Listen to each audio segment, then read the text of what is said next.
सुप्रभात प्यारे छात्रों। हमारी हिंदी की इस अगली कक्षा में हम भाषा मणि का अपना अगला अध्याय पढ़ने जा रहे हैं, जिसका शीर्षक है भारत का डेयरी उद्योग एक श्वेत क्रांति। श्वेत क्रांति यानी कि श्वेत का अर्थ आपको पता है, सफ़ेद, और क्रांति का अर्थ है उलट फेर करके एक नई चीज़ को लोगों के सामने लाना, या जो चल रहा है उसके विरोध में एक नई धारा को प्रसारित करने के लिए, लोगों के सामने एक नई चीज़ लाने के लिए जो प्रयास किए जाते हैं उसे हम क्रांति कहते हैं। क्रांति बहुत बार आपने पढ़ा है एसएस में। हमारी स्वतंत्रता प्राप्ति के लिए भी लोगों ने क्रांति की थी, यानी जो चल रहा था एक गुलामी का दौर, उससे छुटकारा पाने के लिए, उलटफेर करने के लिए, एक नया युग लाने के लिए जो प्रयास किए गए उन्हें हम कहते हैं क्रांति। तो भारत का डेयरी उद्योग एक श्वेत क्रांति, यानी कि डेयरी से आप लोग समझते हैं जो दूध से संबंधित उत्पादों को बेचा जाता है, उसे हम श्वेत क्रांति कहते हैं। उसे हम डेयरी उद्योग कहते हैं। अब श्वेत का अर्थ सफ़ेद होता है, और डेयरी प्रोडक्ट जितने भी हैं आपको पता है कि वो सफ़ेद प्रोडक्ट में ही गिने जाते हैं, इसलिए उन्हें एक श्वेत क्रांति, यानी इस एक उद्योग को, दूध से संबंधित उद्योग को बढ़ावा देना और एक नया उद्योग लोगों के सामने लाना, सभी तक दूध को पहुंचाना या दूध के प्रोडक्ट पहुंचाना, वो जो एक नए युग की शुरुआत हुई थी उसे हम श्वेत क्रांति कहते हैं। श्वेत क्रांति की तरह ही आपको पता होगा, आपने ज़रूर पढ़ा होगा हरित क्रांति, जो हमारे धन धान्य से संबंधित यानी गेहूं से संबंधित थी।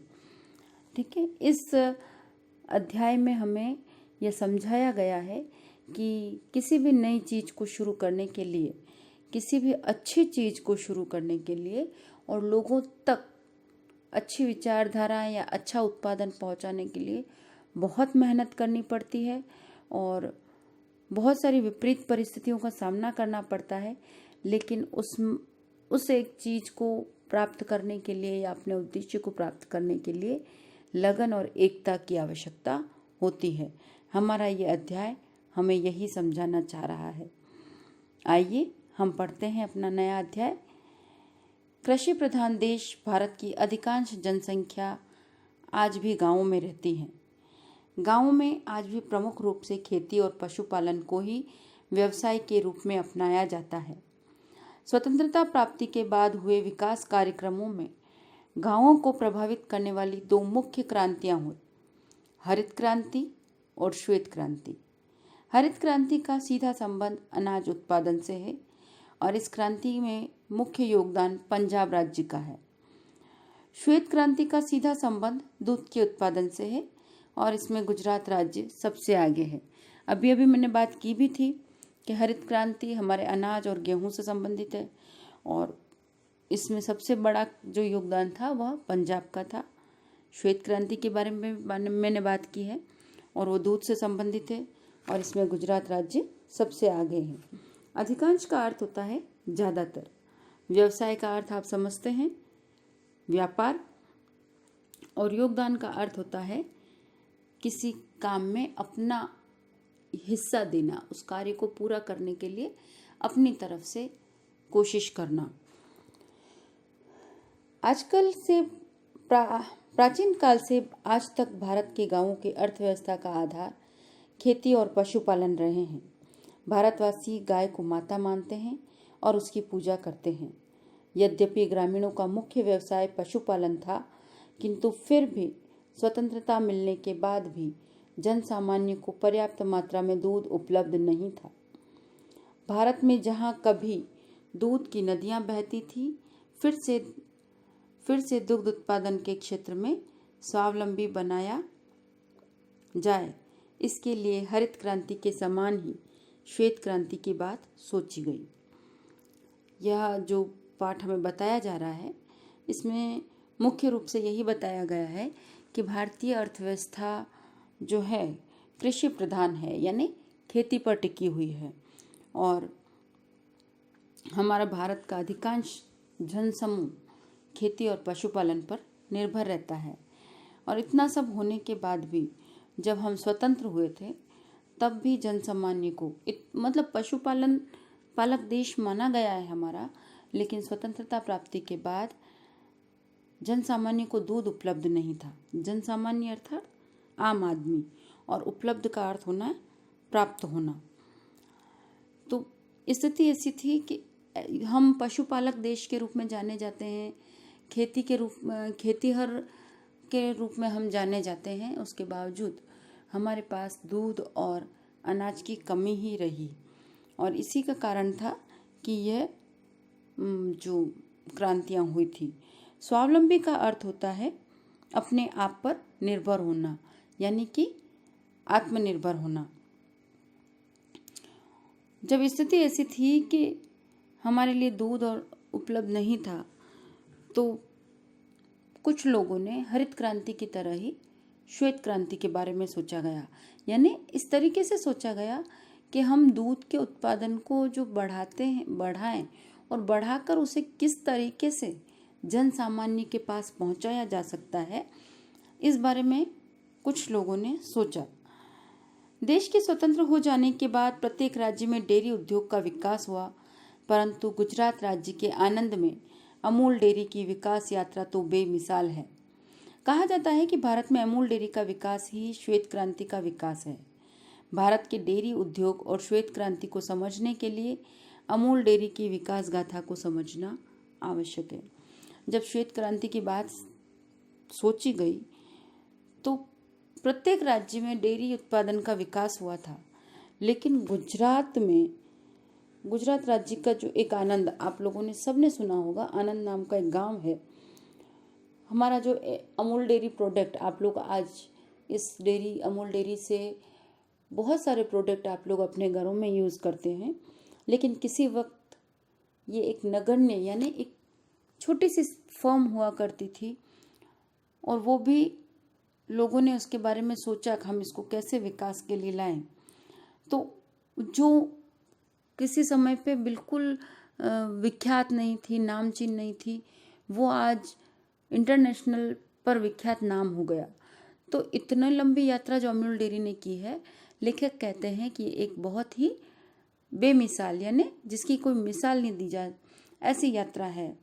और कहा जाता है कि श्वेत क्रांति में अमूल डेयरी का विशेष योगदान है।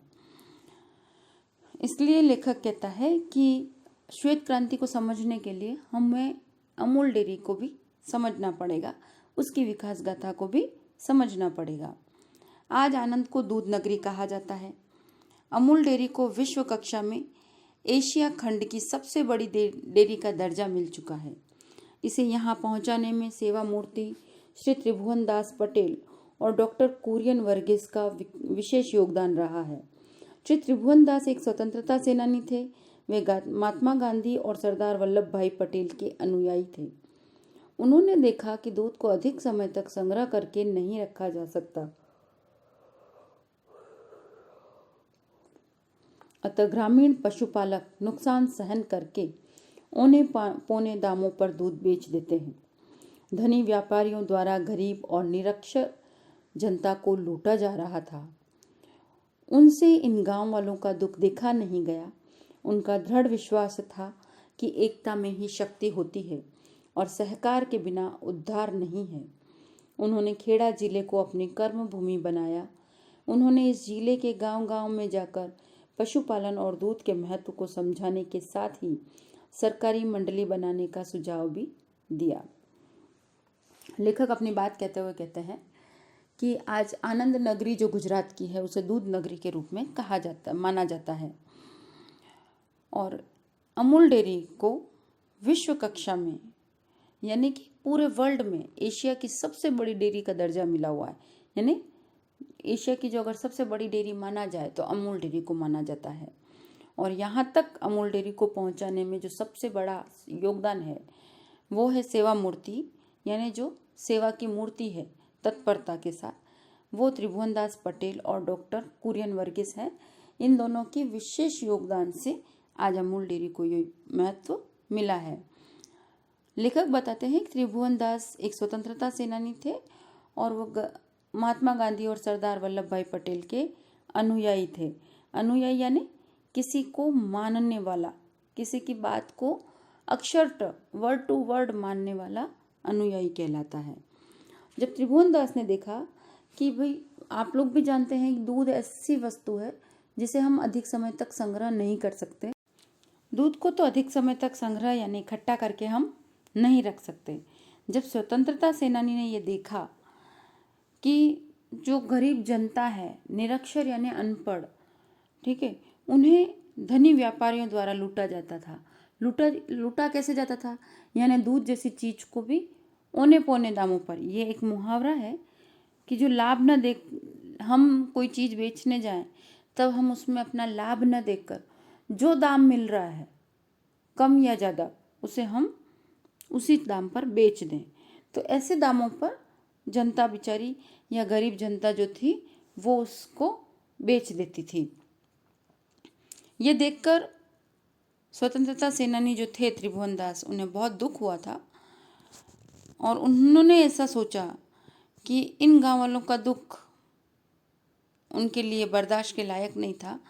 तो उन्होंने सोचा कि एकता में शक्ति होती है और यही बात उन्होंने गांव वालों को समझाई और ये समझाया कि सहकार यानी परस्पर, सहकार का अर्थ क्या होता है? परस्पर सहयोग करना, उसके बिना उद्धार नहीं। उद्धार वर्ड आपने बहुत बार पढ़ा है, यानी कि हमारे को उसके बिना उद्धार नहीं हो सकता, यानी हम सफल नहीं हो सकते, हमारी उन्नति नहीं हो सकती है ना। तो उन्होंने खेड़ा जिले को अपने कर्म, गुजरात के ही खेड़ा जिले को अपनी कर्म भूमि बनाया, यानी कार्य लायक जो जमीन या अपनी भूमि को चयन किया जहाँ से अपनी सारी गतिविधि वो कर सके, ऐसा कर्म भूमि उसे बनाया। और उन्होंने जिले के हर गांव में जाकर पशुपालन और दूध के महत्व को समझाने के साथ सहकारी मंडलियां बनाई, यानी कि कुछ लोगों को लेकर मंडल गठित किए और उनके सुझाव पर आगे बढ़ने लगे। विरोधियों ने त्रिभुवन दास पटेल के इस कार्य में रोड़े अटकाने का बहुत प्रयास किया। सेवा मूर्ति त्रिभुवन दास सब विरोध सहकर भी निस्वार्थ भाव से अपने लक्ष्य पर अडिग रहे। कहा गया है, ईश्वर की घर देर है अंधेर नहीं। धीरे धीरे खेड़ा जिले की ग्रामीण जनता का उन पर विश्वास जमने लगा। 14 दिसंबर 1946 का ऐतिहासिक दिन था जिस दिन खेड़ा जिला सहकारी दूध उत्पादक संघ लिमिटेड नामक संस्था का रजिस्ट्रेशन हुआ। इस दिन को ऐतिहासिक इसलिए कहा गया क्योंकि भारत में इसी दिन श्वेत क्रांति का आरंभ हुआ। ये प्रश्न बनता है कि भारत में श्वेत क्रांति का आरंभ किस दिन होता है? तो सीधी सी बात है, 14 दिसंबर 1946 को। यह भारत का ऐतिहासिक दिन कहलाता है क्योंकि इस दिन सहकारी दूध उत्पादक संघ लिमिटेड का रजिस्ट्रेशन हुआ था। रजिस्ट्रेशन यानी गवर्नमेंट में उस एक उत्पादक संघ का रजिस्ट्रेशन यानी कि नामांकन करवा दिया गया था। ठीक है, ये सब कार्य करने में त्रिभुवन दास जी को बहुत से विरोध सहने पड़े थे क्योंकि रोड़े अटकाना यानी ये भी एक मुहावरा है, बाधा डालना, क्योंकि उनके कार्य में बाधा डालने वाले बहुत से जने थे। लक्ष्य पर अडिग रहे त्रिभुवन दास। उस समय अडिग रहने का अर्थ होता है निश्चित, दृढ़ निश्चय हो जाना कि कितनी भी विपरीत परिस्थितियां आए हमको अडिग रहना है। और ईश्वर के घर देर है अंधेर नहीं, ये भी एक मुहावरा है जिसका अर्थ है कि यदि परिश्रम किया जाए तो सफलता तो मिलती ही है, देर हो जाए लेकिन सफलता जरूर मिलती है। श्री त्रिभुवन दास अपने काम में लगे थे और लगातार ग्रामीण मंडलियां स्थापित कर रहे थे। स्वतंत्रता प्राप्ति के समय कुछ राजनेता और उच्च पदाधिकारी सहकारिता के मॉडल से प्रभावित थे। वे श्री पटेल के कार्य की सराहना कर रहे थे। इसी समय श्री त्रिभुवन दास पटेल की मुलाकात डॉक्टर कुरियन वर्गीस से हुई। डॉक्टर वर्गीस श्री पटेल के लिए फरिश्ता बनकर आए। भारत में श्वेत क्रांति के शिल्पी यदि श्री त्रिभुवन दास पटेल हैं तो कुरियन वर्गीस को इसका कर्णधार कहा जा सकता है। एक और जहां श्री त्रिभुवन दास पटेल का प्रयत्न होता था कि गांव का अधिक से अधिक दूध सहकारी मंडलियों में आए, वहीं दूसरी ओर वहीं दूसरी ओर उस दूध का सबसे अच्छा प्रयोग हो, यह जिम्मेदारी डॉक्टर कुरियन वर्गीस की थी। डेयरी उत्पादन उद्योग को विकसित करके देश में श्वेत क्रांति लाने के लिए इन दोनों के प्रयास को भुलाया नहीं जा सकता। डॉक्टर कुरियन थे तो केरल के और उनकी मातृभाषा मलयालम थी, फिर भी उनके निस्वार्थ कार्यों ने खेड़ा जिले की जनता का दिल जीत लिया। गांव वाले सहकारी मंडलियों में नियमित रूप से दूध भेजने लगे। आर्थिक रूप से आत्मनिर्भर होने और घर में समृद्धि आने से वे सहकारिता के महत्व को भी समझने लगे। दोनों मित्रों के प्रयत्नों ने यह सिद्ध कर दिया कि यदि सच्चे मन से समाज हित का कार्य किया जाए तो लोगों को समर्थन भी मिलता है और सफलता भी मिलती है।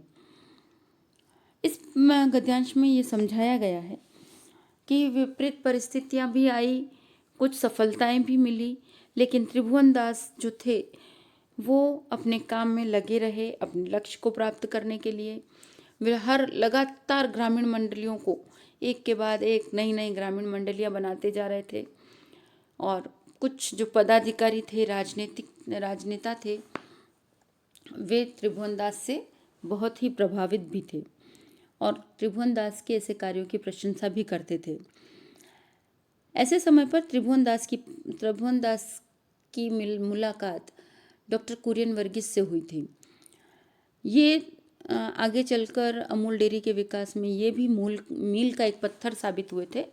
इन दोनों का ही प्रयास था कि अमूल डेयरी आज जिस स्थान पर है उसे वो प्राप्त कर पाई है। कहा जाता है कि शिल्पी, श्वेत क्रांति के शिल्पी, यानी पूरा जो एक श्वेत क्रांति को बनाना और उसे चलाने का जो कार्य था वो त्रिभुवन दास का था, लेकिन उस कार्य में दूध का उपयोग किस प्रकार से किया जाएगा वो कार्य कुरियन वर्गीस का था।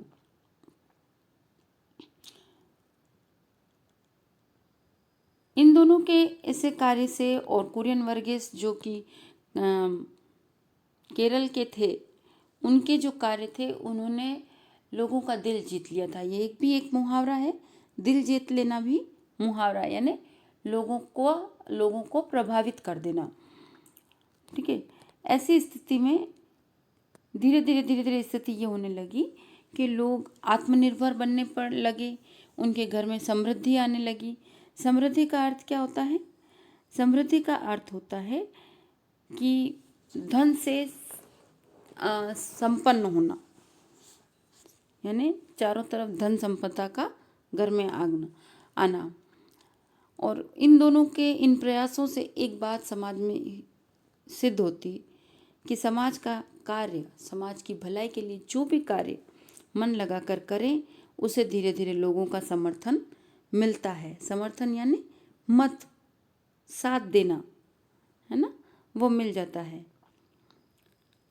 सरकारी मंडलियों में अधिक मात्रा में दूध आने के कारण एक बड़ी डेयरी की आवश्यकता अनुभव की जाने लगी।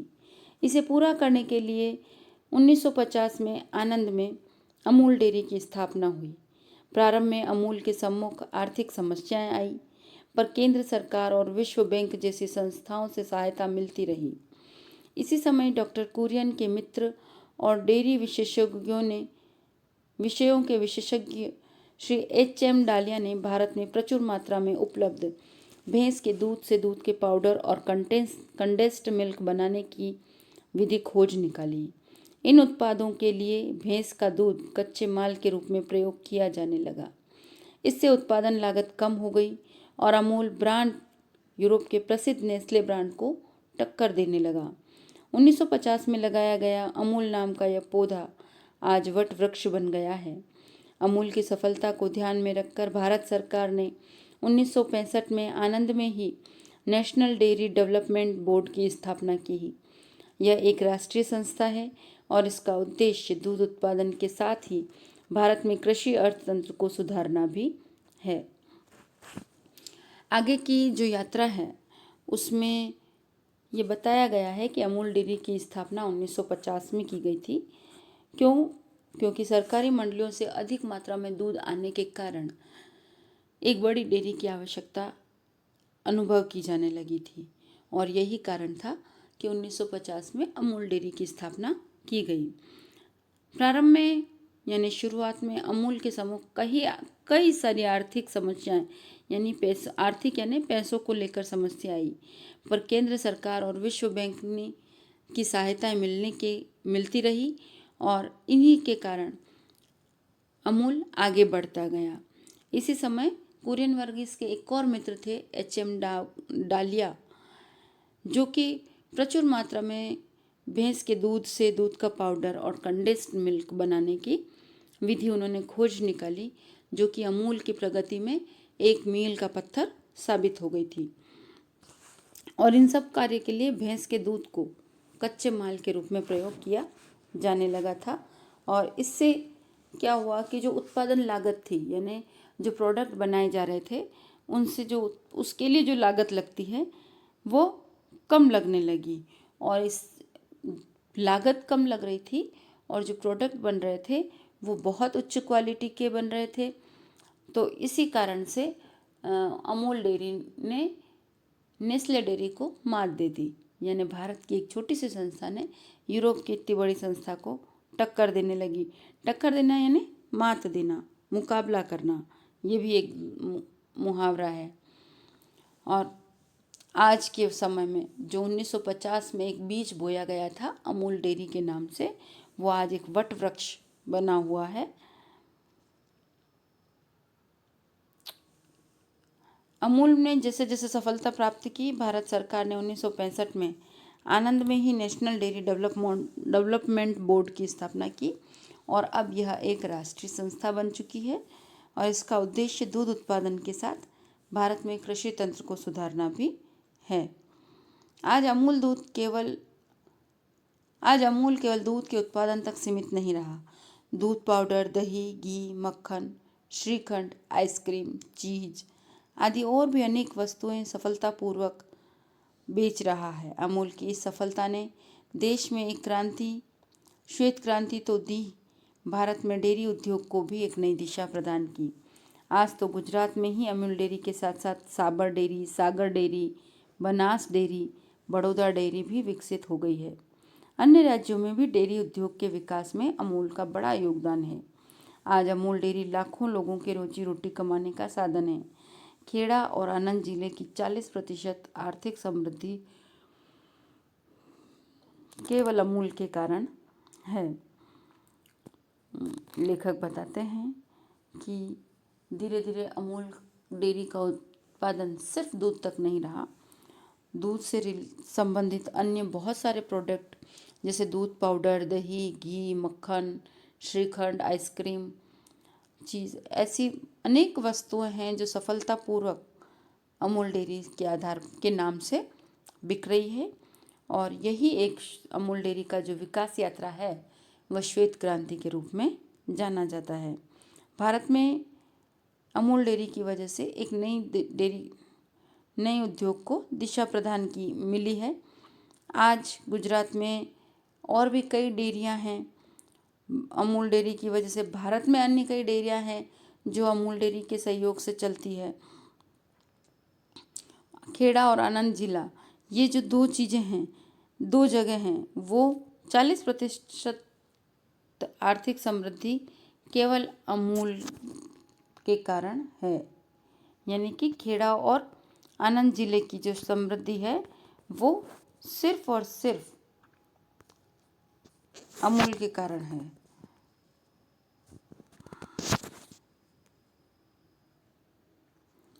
अमूल के शिल्पी श्री त्रिभुवन दास पटेल और उनके कर्णधार डॉक्टर कुरियन वर्गीस को भारत सरकार और अंतर्राष्ट्रीय संस्थाओं ने समय समय पर सम्मानित किया है।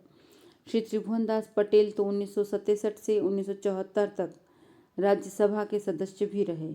अमूल डेयरी की सफलता के कारण भारत में जो श्वेत क्रांति आई, उसे किसानों की आर्थिक स्थिति सुधरी, डेयरी उद्योग का विशाल पैमाने पर विकास हुआ। आज भारत के घर घर में अमूल जाना पहचाना नाम बन चुका है। इस लेखक कहते हैं कि अमूल डेयरी के विकास में या श्वेत क्रांति के विकास में जिन दो लोगों ने अपना महत्वपूर्ण योगदान दिया, भारत सरकार और अंतर्राष्ट्रीय संस्थाओं ने उन्हें समय समय पर कई सम्मानों से सम्मानित किया गया है। त्रिभुवन दास पटेल तो 1967 से 74 तक। त्रिभुवन दास पटेल जो थे उनका अपना एक राजनीतिक स्तर भी रहा है, जो कि 1967 से 74 तक वो राज्यसभा के सदस्य भी थे। और अमूल डेयरी की सफलता भारत में श्वेत क्रांति के रूप में सामने आई थी और इससे किसानों की आर्थिक स्थिति भी सुधरी थी और इस डेयरी का उद्योग का विशाल पैमाने पर विकास हुआ। विशाल पैमाने यानी बहुत बड़े स्तर पर विकास हुआ है और यही कारण है कि अमूल जो ब्रांड है वो भारत के घर घर का जाना पहचाना नाम है। मुझे उम्मीद है कि आपको यह अध्याय समझ में आया होगा। बीच बीच में आने वाले सारे कठिन शब्दों का अर्थ मैंने बताया है। उसके बाद भी अगर कोई ऐसा शब्द हो जो आपको समझ में नहीं आया हो तो वो आप क्लास में मुझसे अवश्य पूछें। धन्यवाद।